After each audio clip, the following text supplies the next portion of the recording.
Hello parents and welcome to Parent Shift, a place where we speak about conscious parenting. A child requires unconditional love and unwavering guidance. The child is your responsibility and you need to make sure that you internalize these two things.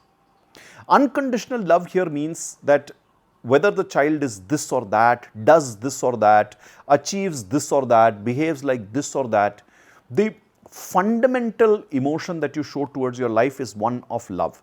Yes, you can correct it, even punish it or give guidance, teach it and all of that stuff. But ultimately, you have to anchor yourself on love for the child.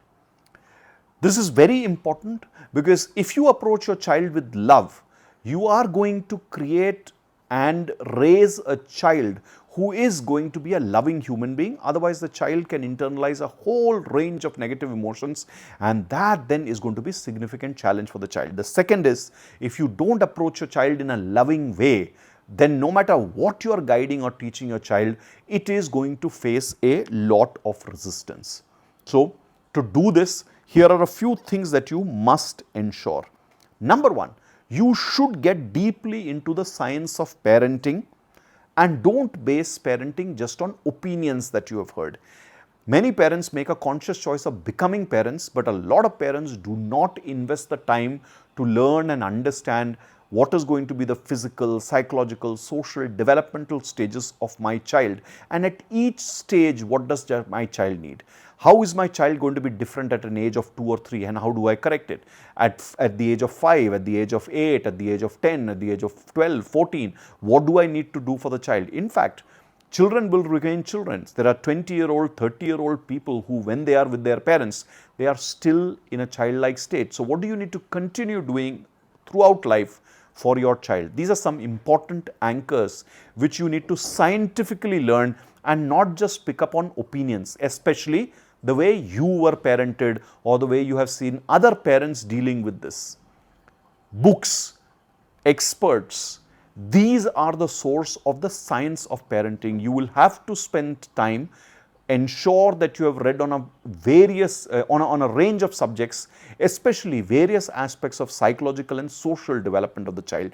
There are a lot of good books which are available about how a child grows, what a child's stages are. If you talk to a good child psychologist, they will recommend you how to read and what to read and how to develop yourself on these things.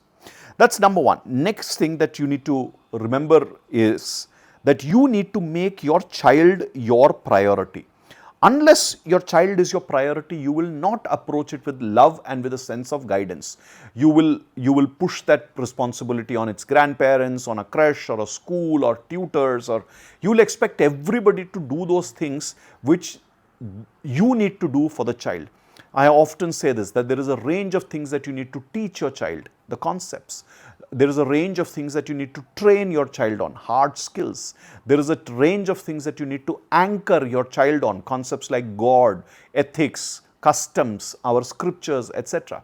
This only you can do as a parent because only you will take the genuine interest in your child holistically as compared to the teachers, tutors, creches, grandparents, this, that and the other.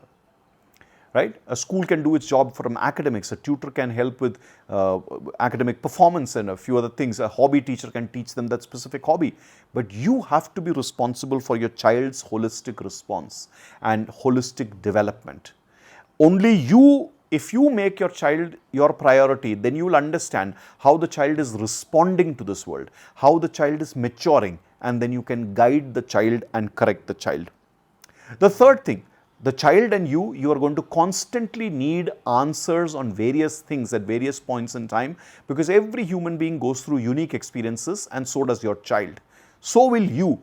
While you are living your life and your child is living its life, there will come points where you are ambiguous or you are unclear or you're confused about your life and their life. It's your job then as a person, as a parent, to find answers and guide yourself and others, especially your child. What you need to know is however you are behaving, your child is becoming that. So if you are going to go through extended periods of confusion, the child will pick up that confusion. If you are going to go through extended periods of unrest and challenge, then your child is going to pick up those habits. So for your sake and for your child's sake, the third important thing you need to do is find answers and guide yourself and your child. Creating confusion and behavioral issues are dangerous with a child around. They are definitely dangerous for us, but if a child is around, it's even more dangerous. Lastly, what you need to remember is all corrections to be made to the child are your responsibility. You need to be watchful. You need to be the charioteer for your child, and you need to have the reins of the chariot in your hands. You need to ensure that whatever the child is deciding for its life, even if it's a stream of subject or career, etc., you support the child till such time that the child becomes a completely grown adult and can make complex decisions for yourself. I'm not asking you to make decisions for your child. Increasingly, as you go through your life, you can reduce making decisions for your child, but you need to get the child to a point where the child is successful and capable of handling the complexities of its life. So, please make sure that you give your child unconditional love and unwavering guidance. Your child is your responsibility.